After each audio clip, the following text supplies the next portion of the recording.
Welcome to the NitWits, a weekly roundtable discussion on the Penn State Nittany Lions. Our panel features a longtime Penn State media and NitWits tag team, Neil Rudell of the Altoona Mirror and Mark Brennan of Lions 247 with Fight on State. The NitWits are hosted by WTAJ Sports Director Peter Terpstra, and each week we welcome a former Nittany Lion as our special guest analyst. The NitWits are brought to you by Irwin Financial, Raymond James, an independent firm and a firm foundation for your financial future. By Coldwell Banker, no one will work harder to sell your home. By Courtesy Motor Sales of Altoona, where courtesy means a great deal. By The Allegro, where fine cuisine is a way of life. By Health South, your rehab choice. Health South Altoona, ask for us by name. By Monarch Cleaners, for all your dry cleaning, uniform, and mat rentals. By Reed and Solaney Orthodontics. Doctors Reed and Solaney provide orthodontics for children and adults. By W.S. Lee & Sons, your local food distributor. Go Penn State. By Allegheny Street Cigar. Allegheny Street Cigar, Blair County's only cigar lounge. By McAleer's Plumbing, specializing in plumbing, heating, and air conditioning, serving our community since 1886. By Shields Awards and the Sports Shop. We have a fantastic selection of awards, apparel, and memorabilia at great prices. By Freedom RV. Get ready to tailgate this Penn State football season with Freedom RV Rentals. By Jethro's, serving ribs, steaks, Italian specialties, and the famous Prospector Salad since 1983. Takeouts, delivery, and catering. By Lucky's Beer Distributor. Let Lucky's Beer get you ready for PSU game day. By Remax Results Realty Group, committed to a culture of professionalism, productivity, and exceptional service. By EasyToUse.com, your Yellow Pages connection in print and online. By Lions 247 with Fight on State, your online home for Penn State football and recruiting coverage. And by the Altoona Mirror, featuring Penn State Game Day every Friday and Penn State Extra every Sunday. Welcome to Nittany Nation Overtime. Hey, hi, hello. Welcome to Nittany Nation Overtime. We are the Nitwits, Neil, Mark, and our special guest today, Joe Nastasi, former Penn State wide receiver. And we are here breaking down the matchup with Penn State and Kentucky in the Citrus Bowl that's coming up on New Year's Day, 1 p.m. Eastern Time kick. And we haven't really had a chance to really dive into this thing yet, but now we do, right? And the biggest name you're going to hear with Kentucky football right now is Josh Allen, the outside linebacker who's big-time NFL prospect, Neil. Yeah, and here's a kid that, you're seeing the trend today, particularly when you talk about, say, the 9-3 teams. Will a kid, play one more game when he's ready to really get paid? He's going to be a top 10 pick. So Penn State's going to have to keep an eye on him. But I give this kid credit to wind up what's been a really good year for Kentucky. Yeah, he's a tremendous player, obviously. I think one thing Penn State's going to have going for it is the fact that Kentucky played Mississippi State earlier this year.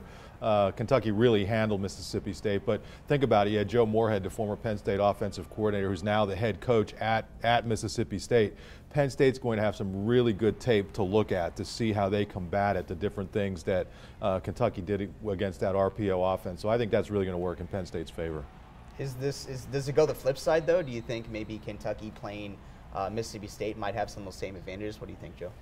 I don't know. I haven't really studied Kentucky much. I mean, you look at them playing that SEC schedule. I mean, they're a really good team. It's not the basketball school anymore. I mean, they've really done a good job with their program, and I think it's a really good matchup for us. I think that it's a great game. All from top to bottom, really. We're going to see who we are going into next year, and it's a really good opportunity for the fans to see a really good game down there. Yeah, they've not scored. They've really hung their hat on defense. They've not really scored offensively. They went a stretch, I think, five or so straight games where they only scored about 20 points or less. So with McSorley having a month to heal, I think that an offensive advantage should be Penn State. Well, and I think, Benny Snell, obviously a tremendous running back for Kentucky. Penn State's been very good against run-oriented teams. Kentucky can pass it a little bit better than I think people realize. I don't think they're as run-oriented as a couple of teams Penn State's faced. But it's with this defensive line that Penn State has, especially the way it came on later in the year, it was very good against the run. Nobody really got outside against them, and I think that's a lot of what Kentucky's able to do. So for Kentucky, the key is going to be running the ball kind of up the middle and being successful there, because I don't think you're going to get to the edge against this defense. Now, if Penn State wins this game, they get 10 wins on the season. It'll be the third straight year of double-digit wins. I think I read the last time that happened was, in the early 1980s. When we judge the success of a season, do they need this bowl win to consider this not just a successful season, but a nice cap on Trace McSorley's career? I see, the landscape of college football has really changed a lot. And, you look at what's really important and why they're in there now, changing how the playoff system's gonna work. And I know Saban had talked about it earlier. He's like, well, this is what you guys want now. This is what you have with the 4 teams. It almost seems like, Penn State and a lot of the elite programs are in a position of, you either make that playoff or it's, consolation prize. And, I think the fans get that feel. I know we kind of do. We understand how difficult it is to get there. But having said that, we're playing in these games. Is it a successful season? To an extent, but it's still runner-up to what, the playoff system and having the opportunity to go in there. And that's sort of the way it is right now. So that's a setup of the system. But, yeah, I think we're having a good year, and I think we've gotten better. I think they need to win the game to really feel good about the year. Yeah. I mean, it's been 9-3.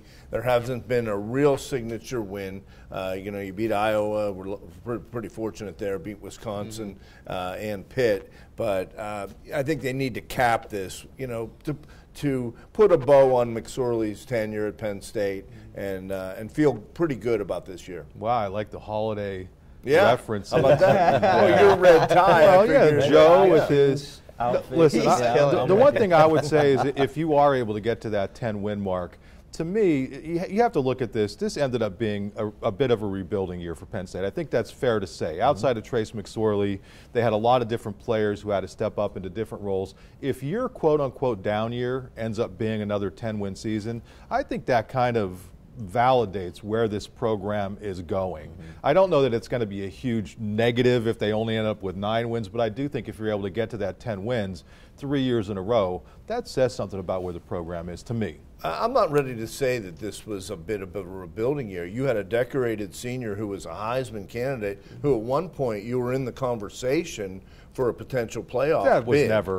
That was never going to. Did you ever think this team was a playoff team? Well, no, ever. I think they would have lost to Michigan no matter what would have happened along the way. But the fact is, the first 6 weeks, I think they at least figured they were in the conversation. So you lost the best running back in school history. And I'm not making excuses. You lost the leading tight end receiver in school history. You lost the leading pass catcher in school history. Most of the defense. Yeah, and you lost most of your defense. It was a rebuilding year. I see and that is not an more excuse. of a rebuilding year I than don't. this I think they're one going to be better next year. Ooh. Good conversation, guys. All right, we're going to keep it moving. It's the holidays. We have to get into it. Coming up next, we're going to take you through a recap of early signing day and how Penn State is doing during this time of the year.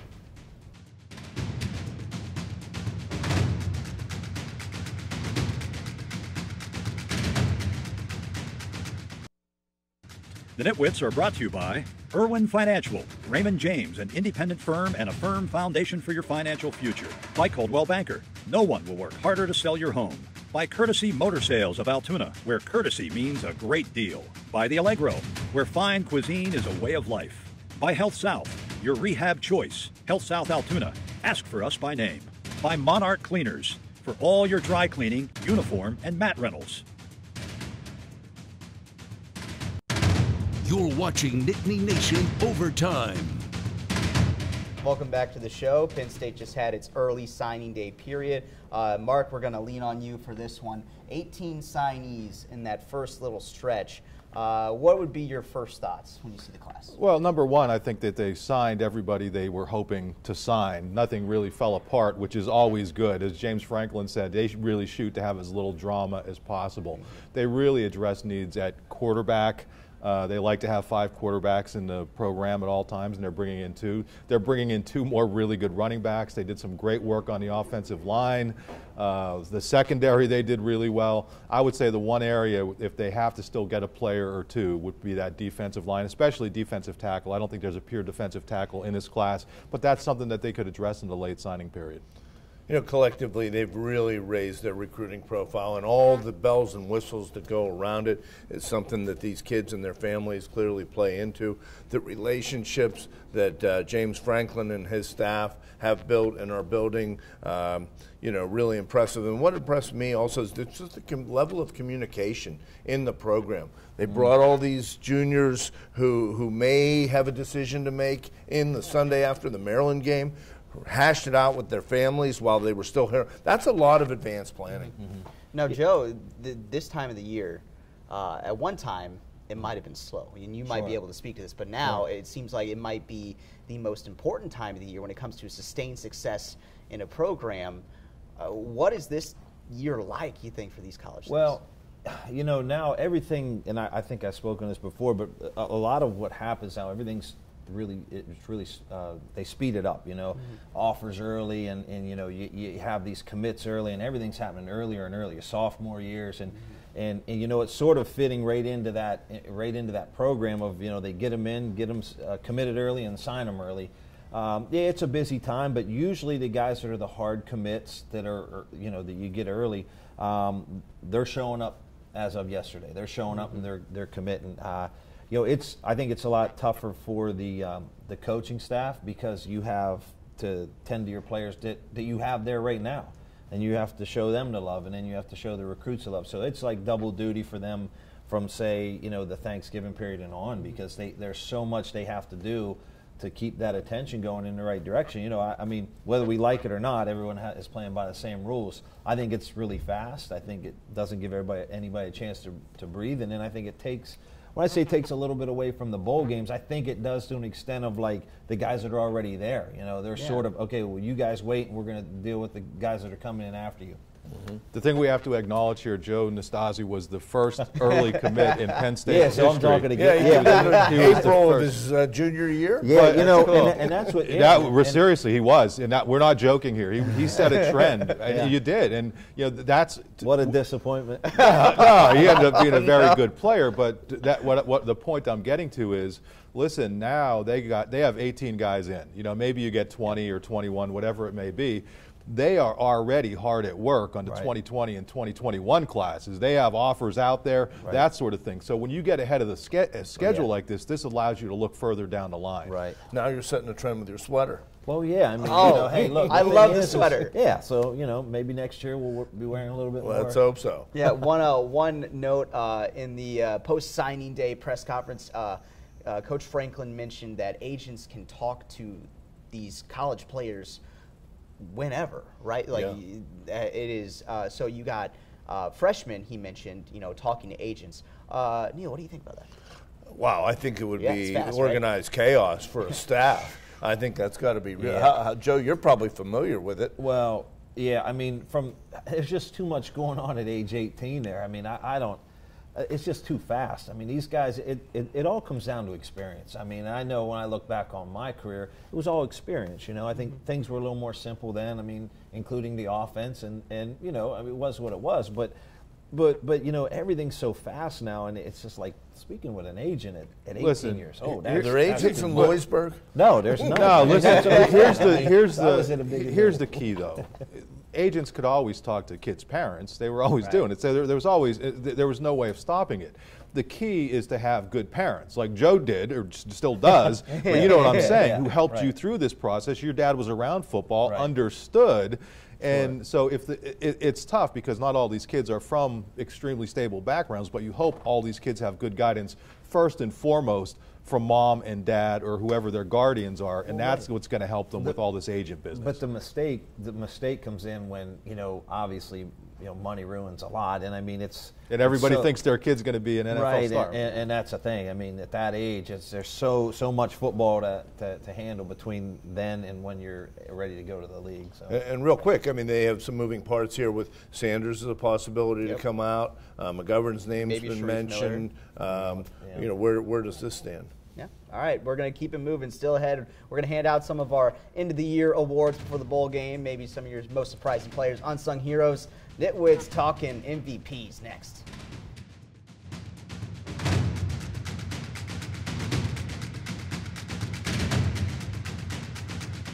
The Nitwits are brought to you by Reed and Solaney Orthodontics.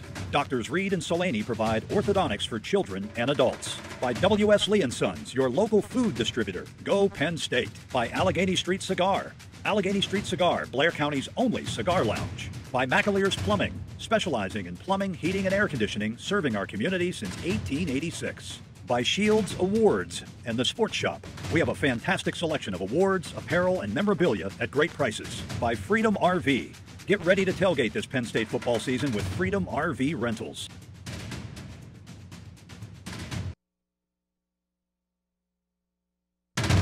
You're watching Nittany Nation Overtime. Welcome back to the show. It's time to hand out some of our pre-bowl end-of-the-year awards. Let's start on the offense with the offensive MVP. I think it's pretty obvious, Neil. Eeny, meeny, miny, mo. Right. Hey, hi, hello. Trace McSorley. Trace McSorley, Yeah, quarterback. kind of a no-brainer. What does he mean to this team? I think he's meant everything, the toughness he has shown, and that's why I think it would be nice to see them go out with a win. I think he deserves that.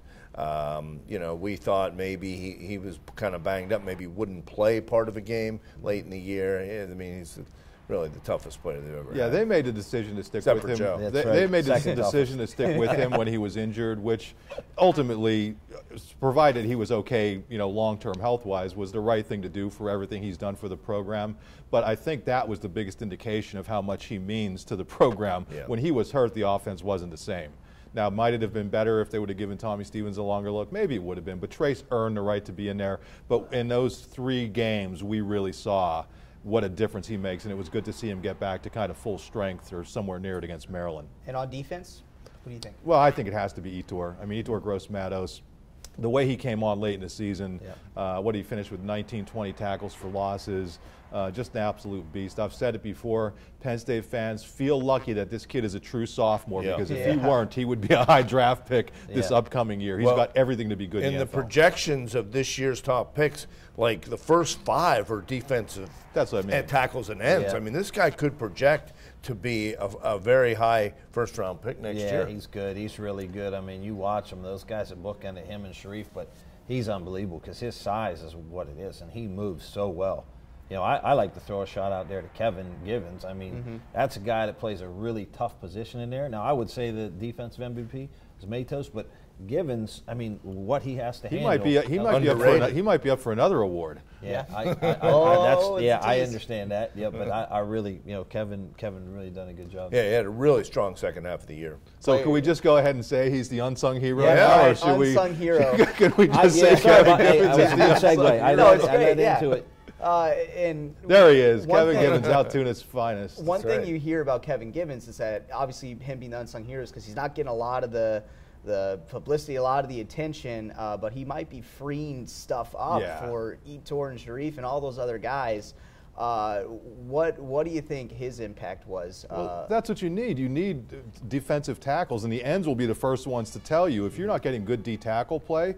And so maybe he doesn't end up getting the same sorts of stats, but Givens obviously from Altoona had a great year. He's bulked up since that signing photo. He's a linebacker here. Yeah. But eating those double teams, he's not that big for that. I mean, that's an Aaron Donald kind of player. I mean, you just don't know. He may go in the league and be that kind of player. Yeah, we're talking unsung too. I want to shout out to Nick Scott. I think he's helped the team in so many areas, leadership, particularly special team. I know he didn't scoop up the onside kick. That's about one of the few mistakes he made. He was around the ball. A kid that started out as a running back once upon a time. I think he's done a really good tremendous job. leader, and he was tremendous with the media as well. I like to give a shout out to the kids. So are so many of these players, but Nick Scott was really good.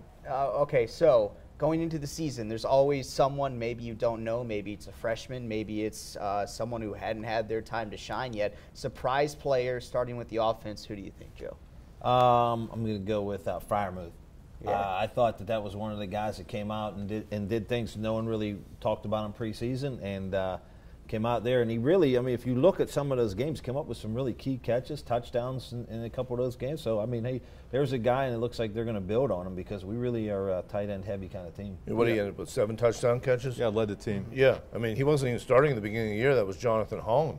So this kid really emerged. I thought when you talk about it, Dodson came out in the second half of the year, made a lot of first downs. I think he was another guy. Well, I also think you have to give a shout out. I mean, Freiermuth, I thought he was going to play. I didn't think he was going to be that good. To me, KJ Hamler, I mean, talk about surprise players. I think we're forgetting that he hadn't played in nearly 2 years. Yeah. He comes out as a redshirt freshman and ends up being their leading receiver in terms of catches and receiving yards. Now, teams adjusted to him later in the year, but that's fine because that opened up some things for other players. He's just going to get better and better and better. A dynamic player, brought a lot of the dynamic stuff that Saquon did, just not in that big of a size. You know, and obviously, I mean, Parsons led the team in tackles, and I bet he only had half the snaps. Yeah. I mean, that kid is obviously really building the foundation for a very strong career. All right, so looking at the overall body of work, obviously the assistant coaches have a really huge part in different position groups. Who would be the top assistant for you, Neil? Well, I think it was Coach Chaos on the defensive line, the way the improvement that those players made. The dogs, You know, that was a question mark very much going into the season. Well, yeah, I mean, when you talk about they lost both starting defensive tackles, the Cothran brothers from last year, and then you also lost Torrance Brown, and you also lost the other defensive end, the veteran defensive end. Buckholz. Buckholz.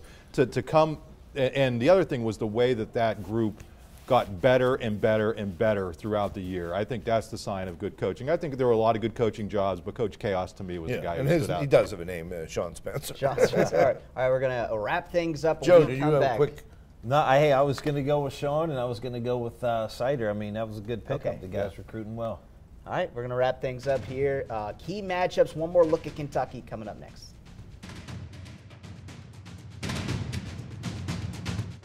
The Nitwits are brought to you by Jethro's, serving ribs, steaks, Italian specialties, and the famous Prospector salad since 1983.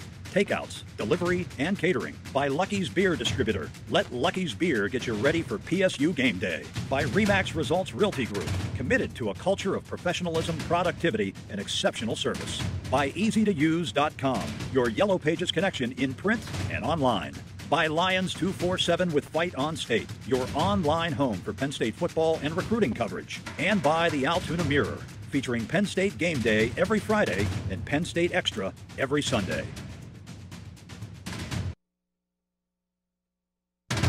You're watching Nittany Nation Overtime. Welcome back to Nittany Nation Overtime. We are here with the Nitwits. One more look at the Nitwit of the Week final standings. Mark has locked it up. Is that a typo? Chump or champ? Oh, okay. Oh, Shots fired. Nice. That's the way That it's fell going real to flat, Neil. I'm not going to lie. Congratulations, Chump. Right? Yeah, but we got one more thing here, right? We got Penn State and Kentucky, Citrus Bowl, New Year's Day, 1 p.m. Eastern Time kickoff. Let's do some predictions. I think Penn State runs away with this one because I think Penn State as a program is used to playing in a bigger situation more consistently. Kentucky's had a great year, but I'm going to pick Penn State winning 35-14. Wow, going big. Yeah, big win. I'm going to say a little lower scoring, give some credit to Kentucky's defense. I think that's their best chance to make this a semi-competitive game. Penn State's a touchdown favorite. I'm going to say 27-16 Penn State. I had this picked beforehand, Neil. I promise you, 27-17. I think the key, honest to goodness, I was going in, but since I would have changed it, but you got mean and called me a chump, so I'm going 20. Listen, I think, as Peter said, Penn State's been in these kind of atmospheres. I think they're playing for a senior class that's been really good to this program, especially quarterback, and I would look for the offensive line to play much better in this game. Well, I was going to go with 27. I really was, but now I'm going to change that. I'll say Penn State 31. Kentucky 24. All right, so when we get, as we talked about before, got to get through Kentucky's defense, stop their rushing attack. They also have a dual-threat quarterback in Terry Wilson. Those are going to be some of the big-time keys. Once again, Penn State, Kentucky in the Citrus Bowl. That's going to do it for us. We're going to check in with you after the bowl one last time. Folks, that's our show.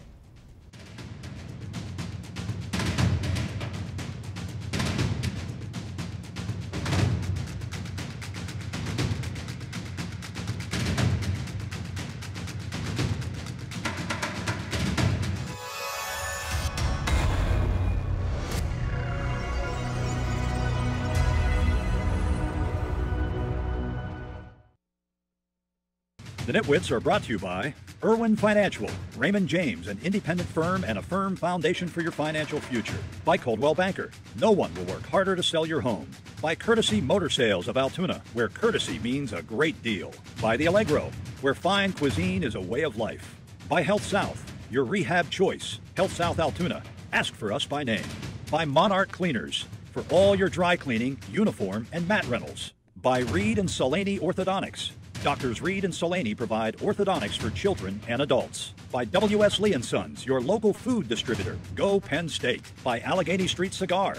Allegheny Street Cigar, Blair County's only cigar lounge. By McAleer's Plumbing, specializing in plumbing, heating, and air conditioning, serving our community since 1886. By Shields Awards and The Sports Shop. We have a fantastic selection of awards, apparel, and memorabilia at great prices. By Freedom RV. Get ready to tailgate this Penn State football season with Freedom RV Rentals. By Jethro's, serving ribs, steaks, Italian specialties, and the famous Prospector Salad since 1983. Takeouts, delivery, and catering. By Lucky's Beer Distributor. Let Lucky's Beer get you ready for PSU game day. By Remax Results Realty Group, committed to a culture of professionalism, productivity, and exceptional service. By EasyToUse.com, your Yellow Pages connection in print and online. By Lions 247 with Fight on State, your online home for Penn State football and recruiting coverage. And by the Altoona Mirror, featuring Penn State Game Day every Friday and Penn State Extra every Sunday. Thanks for watching, and we'll see you next week.